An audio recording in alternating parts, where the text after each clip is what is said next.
இந்த பதிவினை கண்டு கொண்டிருக்கும் அனைத்து நண்பர்களும் வாழ்க வளமுடன். நான் உங்கள் டாக்டர் அருண்கார்த்திக். இன்னைக்கு நான் பேச போற டாபிக் இன்சுலின் பத்தி. ஆனா இதுல இன்சுலின் எப்ப போடணும், ஏன் போடணும் அப்படிங்கறத பத்தி இல்ல. இன்சுலின்ல காமனா நடக்கிற 3 தவறுகளும் இன்சுலின் போடுறவங்க அதுல எப்படி அதை ஈஸி ஆக்குறது அப்படிங்கறத பத்தி தான் நம்ம இன்னைக்கு பேச போறோம். அதுக்கு முன்னாடி இப்ப இன்சுலின் சொன்னாலே ஐயோ டாக்டர் இன்சுலினா அப்படின்னு சொல்ற மாதிரி தான் எல்லாரும் பயந்துக்கிறாங்க. நோயாளிகளுக்கு ஒரு 10 வருஷம் தாண்டுனா இன்சுலின் தேவைப்படும். இது நிறைய வீடியோ நம்ம ஏற்கனவே பேசியிருக்கோம். இருந்தாலும் இந்த இடத்துக்கு நான் சொல்ல விரும்புறது என்னன்னா, இன்சுலின் போடுறது ஒரு லாஸ்ட் ஸ்டேஜ்னோ ஃபைனல் ஸ்டேஜுக்கு போயிட்டோங்கிற மாதிரியோ நம்ம பயந்துக்க வேண்டிய அவசியம் கிடையாது. அதாவது எப்படி ஒரு 40-45 வயசுல முடி நிறைக்குதோ அதே போல ஒரு சுகர் பேஷண்ட் இருந்தா ஒரு 8-10 வருஷத்துல இன்சுலின் தேவைப்படுறது யதார்த்தம். டைப் 1 டயபெட்டிக்ஸ்ன்னு சொல்லி ஒரு குரூப் ஆஃப் பீப்புளை பார்ப்போம். அந்த முதல் வகை சர்க்கரை நோயாளிகள். இந்த முதல் வகை சர்க்கரை நோயாளிகளுக்கு நாள்ல இருந்தே இன்சுலின் தேவைப்படும். அதாவது சுகர்னு கண்டுபிடிச்ச நாள்ல இருந்து அவங்க வாழ்க்கை பூரா இன்சுலின் தேவைப்படும். இதுல என்ன கொடுமைன்னா, பெருவாரியான முதல் வகை சர்க்கரை டைப் 1 டயபெட்டிக் பேஷண்ட்ஸை பெருவாரியானவங்க குழந்தைகள். 8 வயசு, 6 வயசு, 3 வயசு. நல்லா கவனிங்க. இன்சுலின் போடுறது அவ்வளோ கஷ்டமான ஒரு விஷயம் கிடையவே கிடையாது. ரொம்ப சுலபம். அந்த ப்ராப்பர் டெக்னிக் தெரிஞ்சுக்கிட்டா போறோம். அந்த மெத்தட் தெரிஞ்சுக்கிட்டா ரொம்ப ஈஸியா போட்டுக்கலாம். அந்த பத்தி தான் நான் இங்க பேச போறேன். ஸோ இன்சுலின் போடுற டெக்னிக் அதுல முதல்ல எந்த இடத்துல போட்டா வலி கம்மியா இருக்கும்? எப்படி இன்சுலின் போடுறதுன்னு முடிவாயிடுச்சுன்னு வைங்களேன். இது எந்த இடத்துல போட்டுக்கிட்டா வலி கம்மியா இருக்கும்? 3 இடங்கள் நாங்க பரிந்துரைக்கிறோம். ஒன்னு கை, இன்னொன்னு வயிற்று பகுதி வயிறு, இன்னொன்னு தொடைகள். இந்த மாதிரி 3 இடங்களை நாங்க பரிந்துரைக்கிறோம். ஈஸியான இடம் இருக்கிறதுலே வலி மிக குறைவான இடம் வயிறு தான், வயிற்று பகுதி தான். அதுல குறிப்பாத்து குத்துறக்கும் ஒன்றும் இல்லை, தொப்புளை சுத்தி போடணும், சைட்ல போடணும்னு.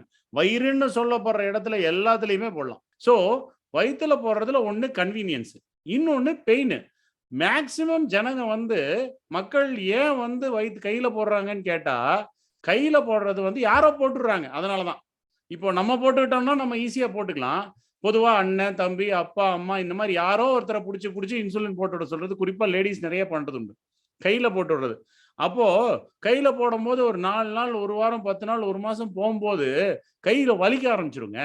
ஏன்னா கையில போடும்போது பெயின் ஜாஸ்தியா இருக்கும். காரணம் அந்த இத்தினோண்டு கொழுப்பு தான் அங்க இருக்கு.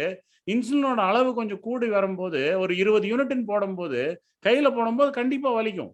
அப்போ கொஞ்ச நாள் ஒரு சடவாயிரும். ஐயோ இன்சுலின் போட்டே ஆகணுமா டாக்டர் அப்படிங்கிற மாதிரி ஒரு சடவாகிறனால தான் இன்சுலின் அவ்வளோ வெறுப்பாயிடுறது காரணம். அதே நீங்க வயிற்றுல போட்டு பாருங்களேன். இன்ஃபேக்ட் பிரெக்னன்ட் லேடிஸ் கூட வயிற்றுல போடலாம். அப்போ உடனே குழந்தைக்கு எதுவும் ஆயிடாதா டாக்டர் அப்படின்னு சொல்லி கேட்பாங்க. நல்லா கவனிங்க. மாசமா இருக்கிற கர்ப்பிணி பெண்கள், அதாவது பிரெக்னன்சி டயபெட்டிஸ் சொல்லுவாங்க, ஜெஸ்டேஷனல் டயபெட்டிஸ் சொல்ற மகப்பேறு காலத்தில் வரும் சர்க்கரையாளர்களுக்கு இன்சுலின் டாக்டர் பரிந்துரைகள் உண்டு. அந்த இன்சுலினும் நீங்க வயிற்றுல போட்டுக்கிறதா நல்லது. குழந்தைக்கெல்லாம் எதுவும் ஆகாது. உங்க வயிற்றோட சதை பகுதி, அப்புறம் கொழுப்பு பகுதி, அப்புறம் யூட்ரஸ், இதெல்லாம் தாண்டி குழந்தைக்கு போகணும்னா இவ்வளோ நீள ஊசி இருக்கணும். நமக்கு தக்லூண்டு ஊசி. அதுலலாம் ஒண்ணுமே ஆகாது குழந்தைகளுக்கு. நான் எல்லாத்துக்குமே தான் சொல்றேன், இன்சுலின் தயவு செய்து வயிற்றுல போட பாருங்க. அடுத்தது பாயிண்ட் நம்பர் 2, எப்படி போடுற மெத்தட், அதாவது போடுற ஈஸியான சுலபமான வழி. இப்போ இன்ஜெக்ஷன்ல சிரிஞ்சில பாட்டில் எடுக்கணும் போடணுங்கிற டெக்னிக் நான் சொல்ல போறது இல்லை. இப்போ இன்சுலின் பாட்டில்லையோ சிரிஞ்சிலையோ இல்லை பென்லையோ போடும். ஈஸி பென் டைப் இன்சுலின் வலி கம்மியா இருக்கும். சுருக்கமா போட்டுக்கலாம், சுலபமா போட்டுக்கலாம். இதுல இந்த மாதிரி ஒரு பென் இருக்கும், இன்சுலின் பென். இந்த பென்ல போடுறது ரொம்ப ரொம்ப சுலபம். ஸோ இந்த பென்ல சின்னோண்டு நீடில் இருக்கும். நான் நீடில் சேஃப்டிக்காக மாட்டி வைக்கல. சின்னோண்டு ஒரு நீடில் இருக்கும். இந்த நீடில் இங்க ஒரு டயலர் இருக்கும். பாத்தீங்கன்னு சொன்னாக்கா இந்த இடத்துக்கு ஒரு டயலர் இருக்கும். பாத்தீங்கன்னா தெரியும் பாருங்களேன். இங்க ஒரு நம்பர் இருக்கும். நம்ம திருக்கலாம் 1 2 3 4 5ன்னு சொல்லி இந்த டயலர்ல திருக்கலாம். இந்த டயலர்ல எவ்வளவு பாயிண்ட் வேணுமோ கண்ணை மூடிட்டு கூட, உதாரணத்துக்கு 10 பாயிண்ட்னு வச்சுக்கோங்களேன். நான் இப்ப கண்ணை மூடிட்டு, இப்போ எனக்கு பேஷண்ட் இருக்காங்க, பத்மாவதின்னு பேரு. அவங்களுக்கு பார்வை கிடையாது. வயசானவங்க, கொஞ்சம் தூரத்துல இருந்து வராங்க. அவங்களுக்கு பார்வை கிடையாது. ஆனாலும் அவங்க வைராக்கியமா இன்சுலின் போடுவாங்க, கண்ணு தெரியாமல. எப்படி? இந்த பாருங்க, கண்ணை மூடி நான் பண்ணி காட்டுறேன். சத்தம் கேட்குது பாருங்க. 1 2 3 4 5 6ங்கிற மாதிரி சத்தம் கேட்குது. இந்த கிளிக்கிங் சவுண்டை வச்சு இன்சுலின் போடுவாங்க. ஸோ எவ்வளோ யூனிட் கணக்கு பண்றாங்களோ அவ்வளோ யூனிட் டயல் பண்ணி போடுவாங்க. ஸோ இதை நான் எதுக்கு இப்போ சொல்ல வந்தேன்னா, இன்சுலின் போடுறதோட மெத்தட்ல இந்த மாதிரி பென் டைப் இருந்தா நிறைய பேர் இப்படி எவ்வளவு யூனிட் வேணுமோ திருக்கிட்டு நீடில் மாட்டிட்டு இப்படி பிடிச்சி இப்படி போடுவாங்க. இந்த பாத்தீங்கன்னா இந்த மாதிரி போட வேண்டாம். இப்படி பிடிச்சி இப்படி போடும்போது இன்சுலின் போடுறது கொஞ்சம் சிரமமா இருக்கும். நம்ம இன்சுலின் போடும் பொழுது கத்தி பிடிக்கிற மாதிரி பிடிச்சுக்கணும். இப்படி இப்படி பிடிக்க கூடாது, இப்படி பிடிச்சுக்கணும் கத்தி பிடிக்கிற மாதிரி. ஸோ இப்படி பிடிக்கும் போது என்ன ஆயிடும்னா நமக்கு போடுற மெத்தட் ஈஸி. இப்படி பிடிச்சி இப்படி குத்தும் போது கொஞ்சம் சிரமம். உதாரணத்துக்கு இப்படி குத்தி காட்டுறேன், கொஞ்சம் சிரமமா இருக்கும். அதே இப்படி பிடிச்சிட்டு இப்படி பிடிச்சிட்டோம்னா அமுத்துறது ரொம்ப ஈஸி. டாக்டர் திரிகிட்டோம் அமுத்துறக்கே முடியறதில்ல, கையெல்லாம் நடுக்குது, டைட்டா இருக்குமாங்க. ஏன் டைட்டா இருக்குன்னா அதான். நல்லா கவனிங்க, கத்தி பிடிக்கிற மாதிரி நம்மளை குத்திக்கிற நம்ம கத்தியை பிடிச்சோம்னா எப்படி பிடிப்போம், அந்த மாதிரி பிடிச்சிக்க வேண்டிதான். அதுதான் இருக்கல ஈஸி. அதுல நீங்க வேகமா குத்துனா கூட, நல்ல வேகத்துல குத்துனா கூட இத்தனோடு ஊசி தான், அதுக்கு மேல உள்ள போகாது. ஸோ அதனால இன்சுலின் போடும் பொழுது முக்கியமான ஒரு பாயிண்ட், குறிப்பா பெண்ல போடும் பொழுது இப்படி பிடிக்காதீர்கள், இப்படி பிடித்துக் கொள்ளுங்கள். இப்படி பிடிச்சுக்கிட்டா சுலபம்.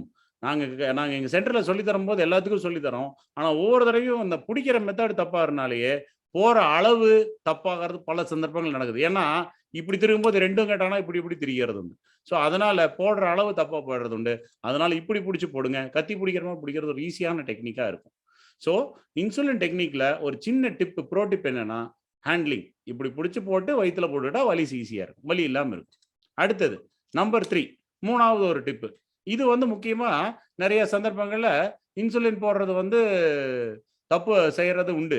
என்ன இன்சுலின் போடுறதுல, இன்சுலின் ஹேண்ட்லிங்ல என்னன்னா நிறைய கொஞ்சம் அஃபோர்டபிலிட்டி இல்லாதவங்க இன்சுலின் வந்து டாக்டர் எங்க வீட்டில் ஃப்ரிட்ஜ் இல்லை, நாங்க எப்படி இன்சுலின் போடுறது அப்படின்னு சொல்றது உண்டு. இன்னொன்னு, டாக்டர் நாங்க வெளியூர் போறோம் ஒரு வாரம், இன்சுலின்லாம் மாத்திரை கொடுங்களேன், நாங்க வெளியூர் போகும்போது எப்படி இன்சுலின் போடுறது. ஏன்னா மக்கள் நினைக்கிறது என்னன்னா இதை ஃப்ரிட்ஜிலேயே வைக்கணும் அப்படிங்கிற மாதிரி இருக்கனால தான் அந்த சந்தேகம் உங்களுக்கு வருது.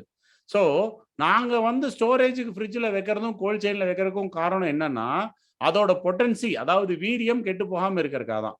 ஒன்ஸ் ஃப்ரிட்ஜில இருந்து வெளியே எடுத்துட்டோம்னா இன்சுலினை, அதுக்கப்புறம் ஒரு மாசம் வரைக்குமே நம்ம வெளியே வச்சுக்கலாம், அதோட வீரியம் எல்லாம் கெட்டு போகாது. ஆனா முக்காவாசி பேர் அந்த ஒரு மாசத்துல இன்சுலினை காலி பண்ணிடுவாங்க. சராசரியா 10 யூனிட் போட்டா கூட ஒரு மாசத்துல தீர்ந்து போயிடும். ஸோ இன்சுலினை வந்து நம்ம ஃப்ரிட்ஜில் வைக்கிறது வந்து ஸ்டோரேஜ் வந்து நம்ம எடுக்கிறதுக்கு முன்னாடி, அதாவது பேக் பிரிக்கிறதுக்கு முன்னாடி ஃப்ரிட்ஜில் இருக்கட்டும். ஒன்ஸ் பேக் பிரிச்சாச்சுன்னா நீங்க வெளியவும் வச்சுக்கலாம். அதே போல தான் டிராவலுக்கு எடுத்துட்டு போகணும்னா நீங்க உங்களோட சூட்கேஸ்லயோ இல்ல ஹேண்ட் பேக்லயோ போட்டுட்டு எடுத்துட்டு போகணும். இது பேனா டைப் இன்சுலினா இருந்தாலும் சரி, பாட்டில் டைப் இன்சுலினா இருந்தாலும் சரி, நீங்க கோயில் குளத்துக்கு போறீங்கன்னா எடுத்துட்டு போங்க. இன்சுலின் அதுக்காக அந்த நாள் போடாம இருக்காதீங்க. ஏன்னா நீங்க எடுத்துட்டு போறனால அதோட வீரியம் கெட்டுறாது. மேபி நீங்க டேஷ்போர்ட்ல, அதாவது காரோட டேஷ்போர்ட்ல சூடா இருக்க இடத்துல வைக்கிறதோ, இல்ல நேர் வெயில் படுற மாதிரி வைக்கிறதோ, இல்ல செவப்பு பக்கத்துல வைக்கிறதோ தவிர்த்துக்கலாம ஒழிய, நம்ம தைரியமாக நம்ம கார்லயோ இல்ல டிராவல்லயோ இல்ல ஸ்கூட்டர்லயோ இல்ல வெளியூர் போனோம்னாலோ இல்ல பஸ்லயோ ஃபார் தட் மேட்டர் நீங்க தாராளமா இன்சுலினை எடுத்துட்டு போலாம். ஆக இன்னைக்கு நான் சொல்ல வந்த இந்த 3 ப்ரோ டிப்ஸ் என்னன்னா, நம்பர் 1 இன்சுலின் போடுற டெக்னிக். 1 வயிற்றுல போட்டுக்கிட்டா சுலபம். 2 பிடிக்கும் பொழுது கத்தி பிடிக்கிற மாதிரி பிடிச்சிக்கிறது ஈஸி.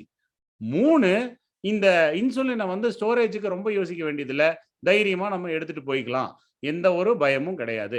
இந்த 3 முக்கியமான பாயிண்ட்ஸ் தான் இன்சுலினை பத்தி சொல்ல வந்தோம். அதை தான் நான் இன்னைக்கு உங்களுக்கு பகிர்ந்திருக்கிறேன். இந்த சேனல் வழக்கம் போல உங்களுக்கு பிடிச்சிருந்தா லைக் பண்ணுங்க, சப்ஸ்கிரைப் பண்ணுங்க.